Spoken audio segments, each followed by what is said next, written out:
Okay, so Ringwalk Media over at the Terry Spencer Boxing Gym in Widnes. He's let us come in again because I cocked up the sound last week. And we've actually got the main man ourselves. It's nice to see you, Terry, and it's bloody cold in here. Get the heating on. Oh, it's not that bad, mate. Come on. Cost of living now. Can't put the heating on, can I? To live in. I've seen your Rolls Royce parked out the front. Joking, aren't you?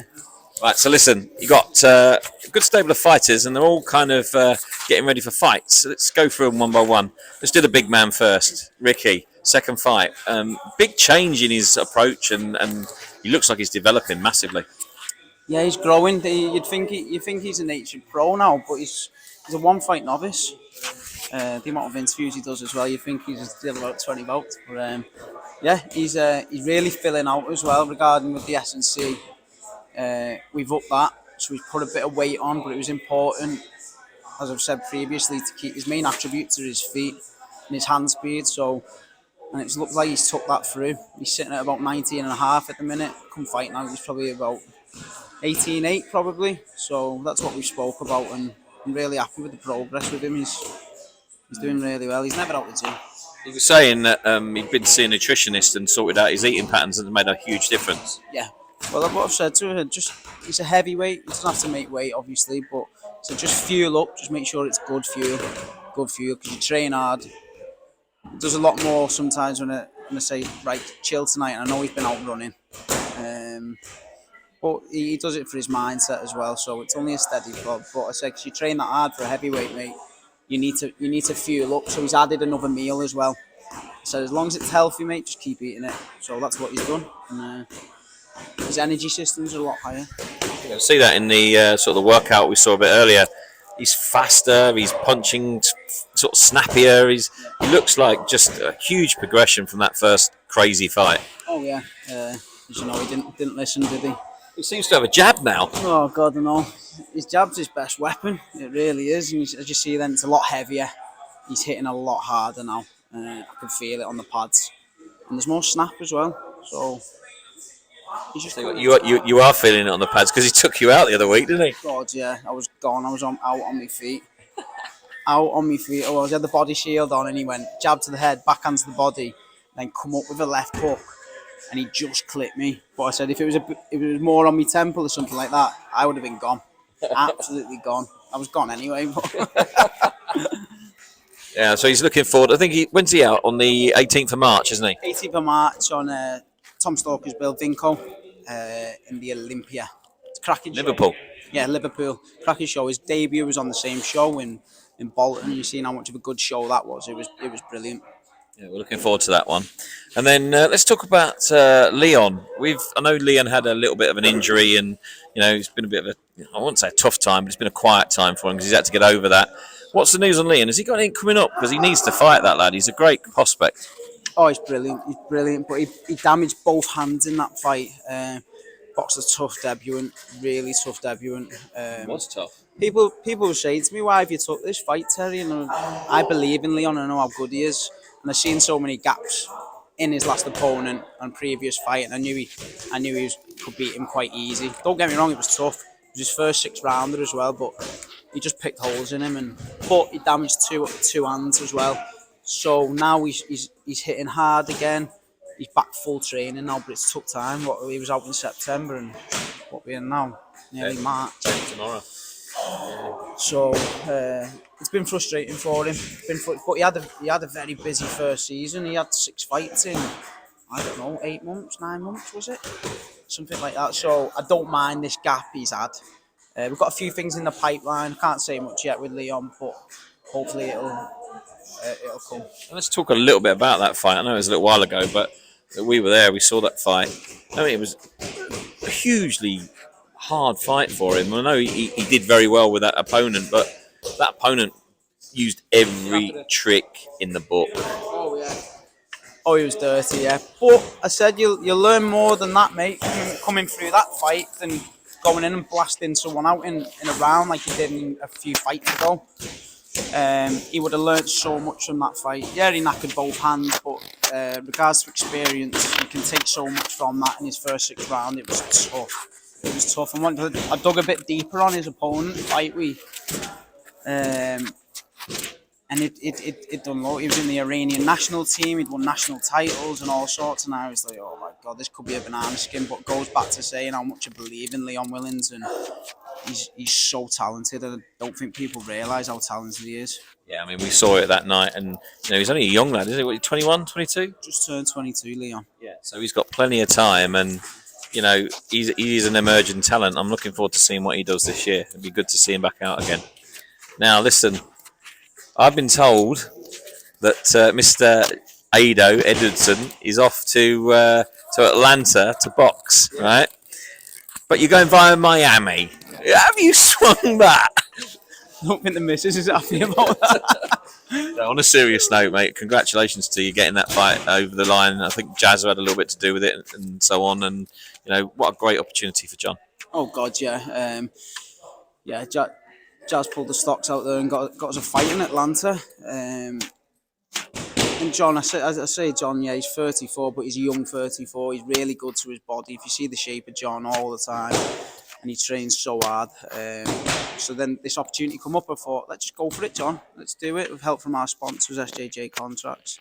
They're going to help us out, and a few others.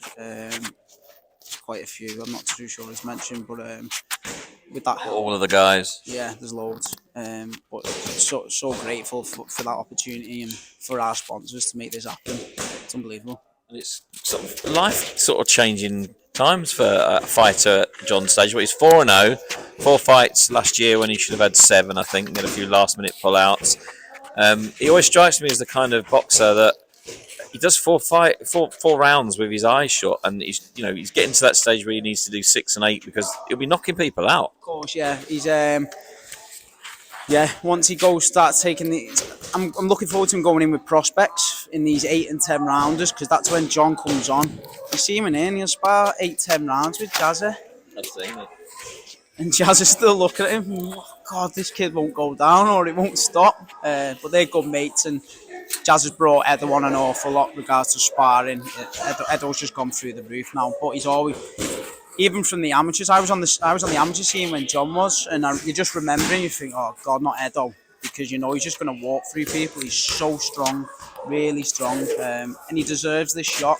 I always say to me lads, look, stay ready, because you don't know when these opportunities are going to come up. And look what's happened. Do you know what I mean? John could have been on the couch and then that came up, so he's ready to go. And he's got 7 weeks now training camp. I'm assuming you're sort of just starting that camp now. He's going to do quite a bit of sparring and get himself ready for any kind of opponent, because I'm assuming you don't know the opponent at the moment. Yeah, we do. Yeah, quite a tall southpaw, journeyman. Doesn't look too bad, to be honest. Like I say, he's always ready. So now he's going into camp. I just bring the sparring into play and structure that more. But we're in the gym all the time. He's an American opponent. Yeah, he's an American opponent. Yeah. So the American opponents tend to want to go into the body all the time, don't they? Especially at this sort of level. What are you going to do to sort of get him equipped for that? Say that again, Jay. Sorry. So the American guys, I follow a guy called Facio Falcone. Right. I've been out to New York and interviewed him a couple of times. He's a prospect, very similar fighter to John. Right. And he goes to the body all the time. Body all the time. Right. And they like that in America. And that's something John's going to have to deal with. Yeah, well, it looks like he walks around with fake abs anyway, John, so I think he'll be all right with body shots. I've seen him take a few good body shots, but putting that into play, I'm bringing his feet a lot more into it, because John likes standing there and having a scrap. So I've been doing, in the S&C with Billy, been doing a lot more agility work, just to quicken his feet up, get him faster, because John will stand there all day and have a fight with you, which isn't ideal. I don't like me lads getting it too much. And he moves his head a lot more now, John. When he first come, there was no movement in his feet, there was no movement in his head. He'd just stand and fight. And like I said, I've always known he's tough, but I had to just add to his game an awful lot. I had to strip him down, rewire him, and I'm really happy where we're at now. He does look a different fighter, even from sort of mid last year. We see him training in the gym, and again, the progression in your gym on all your fighters, it must be pleasing for you to see that all your hard work is starting to pay off. Yeah, it still feels like I'm at the bottom of the ladder. Do you know what I mean? I feel like give us another year, I think everyone will know who we are then. We put so much effort into the lads as a team, me, Jamie, Billy, my dad. We put so much effort in. It's gonna pay off. I know it's gonna pay off. It's not if, it's when. That's all it is. Now listen, they're not the only fighters in the gym. Tell us a little bit about some of the other lads that you've got, professional and amateur. Yeah, the amateurs are flying. Title shot ABC. My amateur team is the. I've got a few really. You've seen young Josh Palladino. Then he's going to be turning over in a year or so. He's only had about 16 amateur fights, but he's someone to look out for. Really good. Want to put him in. I've got a few lads going in the elite ABAs next year. The 18, 19. I never put them in at that age. I let them, mature a little bit because I don't agree with unless they're super, super talented. I don't agree with putting them in. I like them maturing before they go in them elites because winning an elite title, it's like winning a world title. It's that hard. Do you know what I mean? So, but the amateurs are flying. They're doing really well. I enjoy it. It's hard work. Don't get me wrong. Cause I'm doing doing the pros all day, traveling up and down the country sparring. Then you've got to do the residency, and then I've got the amateurs of a night time. So it's a full time job, but I love it. I just hope to God it pays off because I'm tired. I'm sure it will, mate. I'm sure it will. And it's, your gym is covered in sponsors. Yeah. Now, in this modern world, that's not, a given. So just give some of your sponsors a bit of a plug, even if you have to turn around to read them.